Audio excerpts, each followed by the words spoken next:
I think this lad could be a little rocket. I really do. High definition is A1. He's going to be really, really tough to beat. 66 to 1 anti-post for all the viewers. Everyone's laughing. He could potentially be one of Aidan O'Brien's stars. I think this could actually be her day of redemption.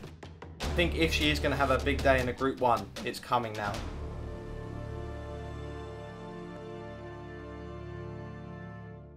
Hello and welcome to the Next Gen Racing YouTube channel for our weekend preview, where we're going to be looking at Newcastle for the Northumberland Plate meeting and also the Irish Derby meeting coming to you from the Curragh. So we're looking forward to that. It's going to be a great weekend, Jack, isn't it? Yeah, really looking forward to it. I mean, we got both sides of the Irish, some good action and hopefully a couple of winners. That's it, a bit of all-weather action. We're going to kick off with the all-weather action and the Northumberland Plate from Newcastle. It's a handicap over 2 miles, a Class 2 handicap. Trushan is your 7 to 1 favourite here. Opera Gift is 8 to 1. Longside at 8 to 1. Dubious Affair is 10s. Dancing King and Hockfeld for the Mark Johnson team, they're both 12. Last year's second Australia is 14 to 1. Prince Alex and Z-Band 16s and 18 to 1.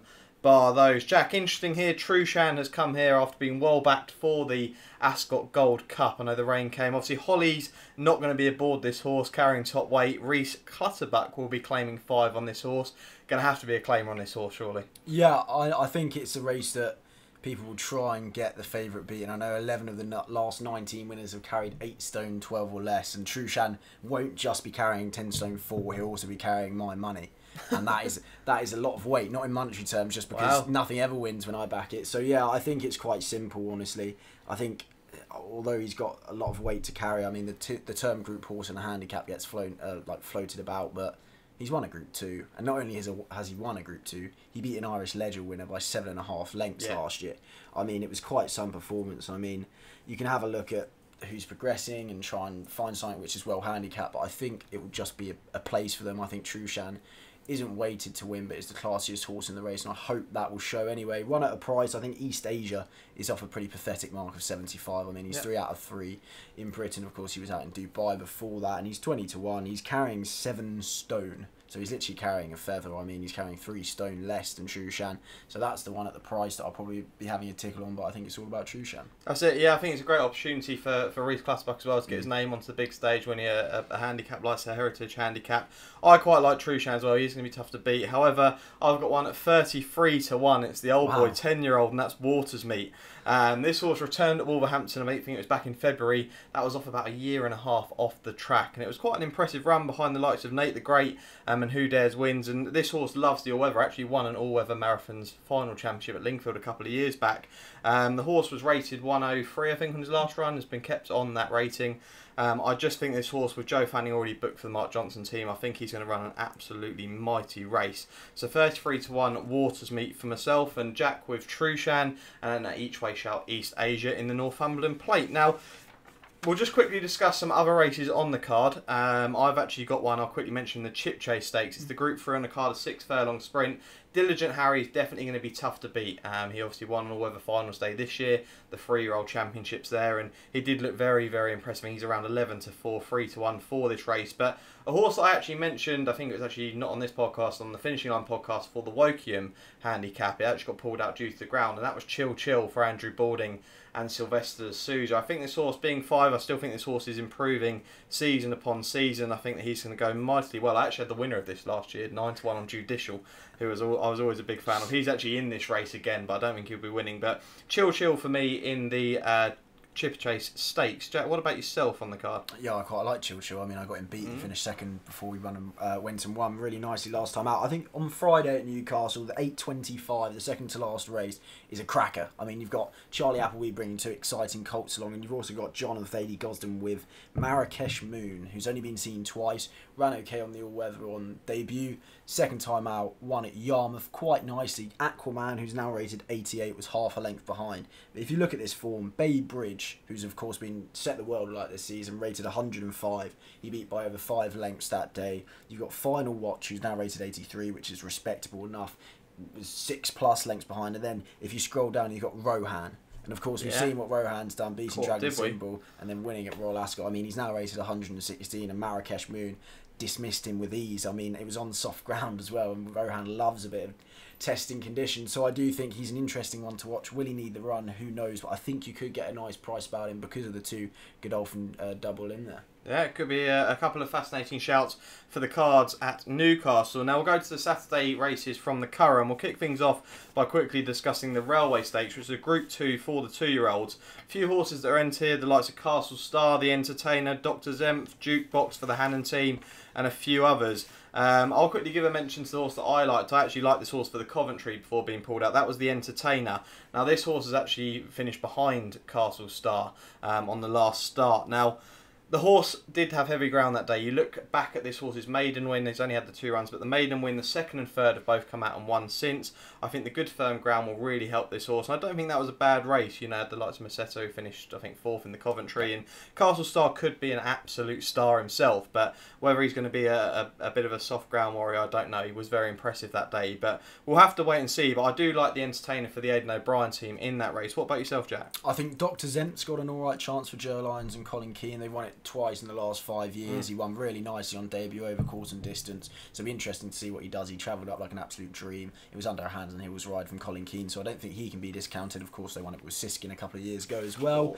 So, but I do think it's all about Castle Star. I think this lad could be a little rocket. I really do. I mean, he travelled up like an absolute dream down the outside. Of course, Massetto, as you said, finished 4th in the Coventry. That's a nice little bit of form, and I just think his win in the Marble Hill Stakes means he's going to be the one to beat. I mean, he travelled up just too easily, in fact, and then when he was asked to stretch, he'd stretch nicely. It was only a hand and heels performance, and I think it's the route that Caravaggio took going from the Marble Hill Stakes, and I do think he is the one to beat. I mean, again, you could have a look outside of that. He won't be the price, will he? He'll probably be. I don't think he will, no. But he's run well on good ground previously. He finished second a couple of times. He's had 4 runs, and I do think he's the one to beat. Yeah, we'll have to wait and see. The prices aren't currently out as of this moment, but looking forward to seeing how they come out. I'm hoping you might be able to get a decent price in the Entertainer, but it's Aidan O'Brien, so probably not. But we'll get on to the big race on the Saturday now. It's the Irish Derby, and high definition is around your 6-4 favourite for this race.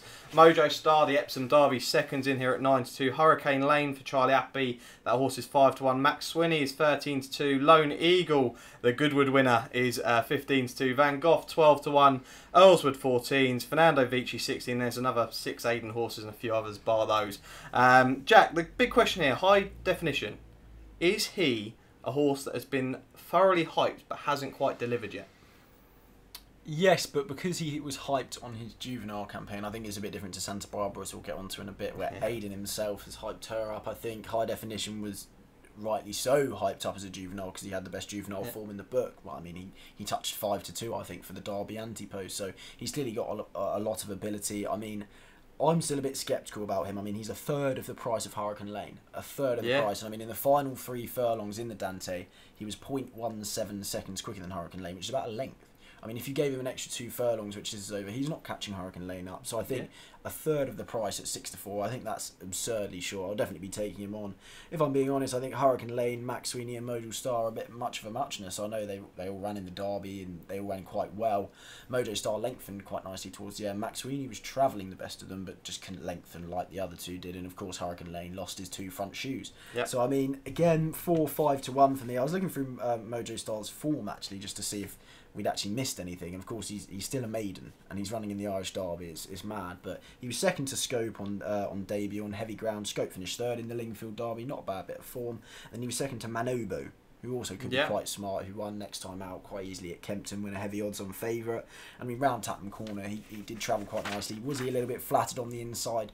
Who knows? But for me, I can't touch Lone Eagle. We were talking about Lone Eagle. I think he's a heavy ground warrior. Mud warrior, yeah. He needs it. And also, 40-1 we had for the Derby, and he's 15-2 because of the Frankie effect.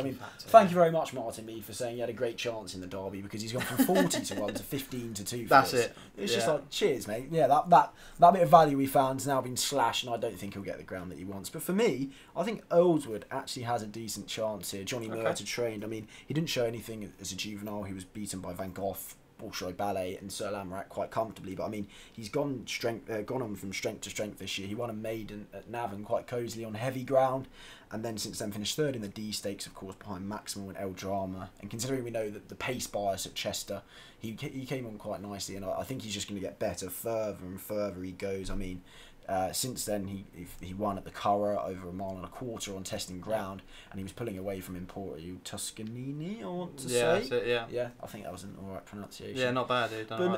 But yeah, I think the further and further he goes, he's going to get better and better. He can handle the Curragh, and I mean, I know he may not like the firm at the sound of conditions, but I mean at 14-16 to 1, I think he's a decent little play against the favourites, and he's got an Irish ledger entry, so the further he goes, hopefully the better we'll get. That's it. It's not a race that I really wanted to get too stuck into. I think that if High Definition is A1, he's going to be really, really tough to beat. But it's obvious saying that if he is A1, he could potentially be one of Aidan O'Brien's stars. He might just be one of those that we just haven't seen the best of yet due to a few sort of slight setbacks. The horse that I would find interesting if coming here, I don't think he will, but that he is around 20 to 1, is Sir Lamorak, who I thought that ran on really, really nicely. I think it was in the King George V Stakes, and I wouldn't say it was Moore's best ride of the meeting, but that was off top weight, but he did come flying down the outside. If they do decide to turn him round quickly and come in here and the horse can handle it, I'd give him a decent each way shout, especially on this ground. But High Definition for me will be a tough one to beat. But for Jack, Hurricane Lane's got a big mention, and Earlswood another one, an each way price that you might be wanting to back in the Irish Derby. Now we'll move on to the Sunday now, and this is actually probably my favourite race to preview so far, and that's the Pretty Polly Stakes. I've actually been out to the Irish Derby meeting. It's a fantastic meeting. I'm actually looking to go next year. I think my family are looking to go, so I'm heading out there next year for the meeting. It's a really great day or a great weekend at the Curragh, and the Pretty Polly is definitely one of my favourite races of the weekend. 1.25 miles, Group 1 for the fillies, and God, it's so tight up the top of the betting. Cayenne Pepper 11 to 4, Santa Barbara 3 to 1,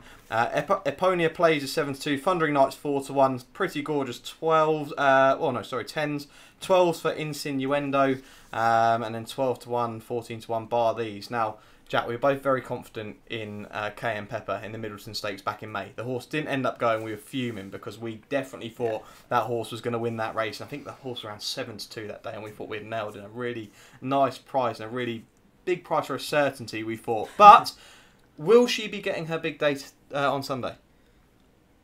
It's a tricky race. It really is a tricky race. To me, this is her optimum trip. I think 1 mile 2 is where she wants to be. Of course, she was second behind Magical in this last year. I think it was. She was fourth in the Tattersalls Gold Cup. But of course, the ground didn't go in her favour at all. You can completely put a line through her running the Breeders' Cup in the fillies and mares. But I need to see her get declared before I get excited with her. But also, she's got to give £12 to the 3-year-old. Yeah. And so, of course, we've been opposing Santa Barbara, but I'm intrigued to see what you think here, because I think this could actually be her day of redemption. Yeah. I mean, she's run well in the Oaks. Of course, she ran okay in the Guineas, and of course, Iridessa won this as a 3-year-old, and she's a half sister to Iridessa. I mean, the ground went against her in the Oaks. She still looked quite green and novice-y, but I think she's going to come on for the run. She gets £12 in her favour, and I think 7 to 2 best price you can get isn't a bad price. And there's one at an each way price, but I'm going to let you go first with your opinion on Santa Barbara. I think Santa Barbara is a really interesting topic that Jack's brought up here, because this horse here obviously was majorly backed for the 1,000 guineas and majorly backed for the Oaks, and it didn't quite go to hand. I think the firmer ground is obviously going to suit this horse. The ground went against this horse in the Oaks, and we kept discussing on the review of the Oaks, saying, you know, how many chances can we give this horse?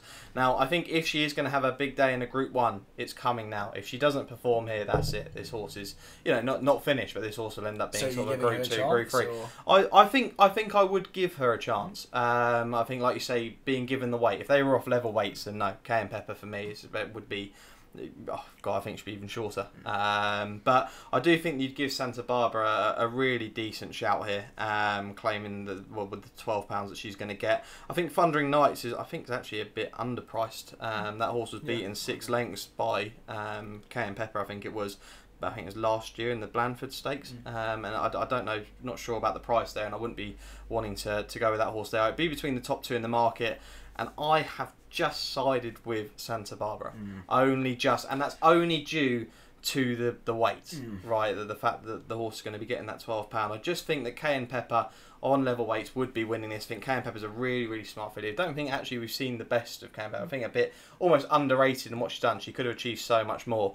She could have won the Middleton Stakes, Jessie Harrington, but you decided not to go for it. And Jack and I are still angry about that. But yeah, it's going to be Santa Barbara for me in this. I mean, you mentioned you have one potentially a decent price in here. Yeah, just before I say that, I mean, 4 of the last 12 winners were 3-year-olds, and they were all trained by Aidan O'Brien, and 3 of them came from the Oaks, and not all of them won from the Oaks. So he clearly knows how to turn them around from the Oaks to here. So that's a big plus for Santa Barbara. But yeah, Jessie Harrington, I don't really trust her because obviously we've been hurt with Cayenne Pepper before, but Una Data is in there at 20-1. Now, I mean, she hasn't been seen since the juvenile fillies turf at the Breeders' Cup, but considering she was last of all at halfway, about 15-20 lengths behind the front, and she actually stayed on quite well to finish 10th of 18, I think it was.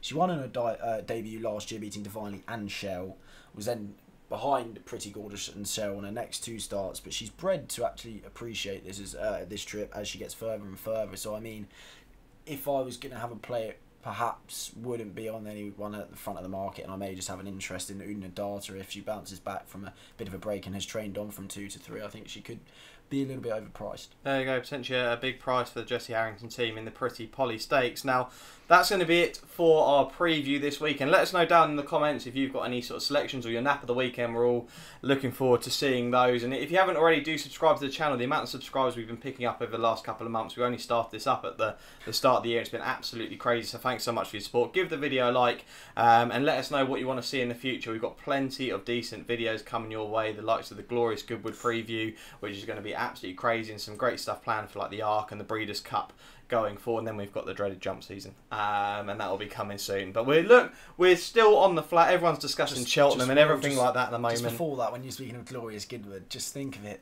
Oh, Sussex Stakes, Maximal's just won, 66-1 anti-post for all the viewers. Everyone's laughing. There we go. Yeah, that's it. That's literally all Jack's been banging on about for the last week, and he'll probably be banging on about it for the next 4 or 5 weeks up until the Sussex Stakes comes. But that's it for the weekend. Thanks so much for watching, and we will be back next Tuesday for our weekend review.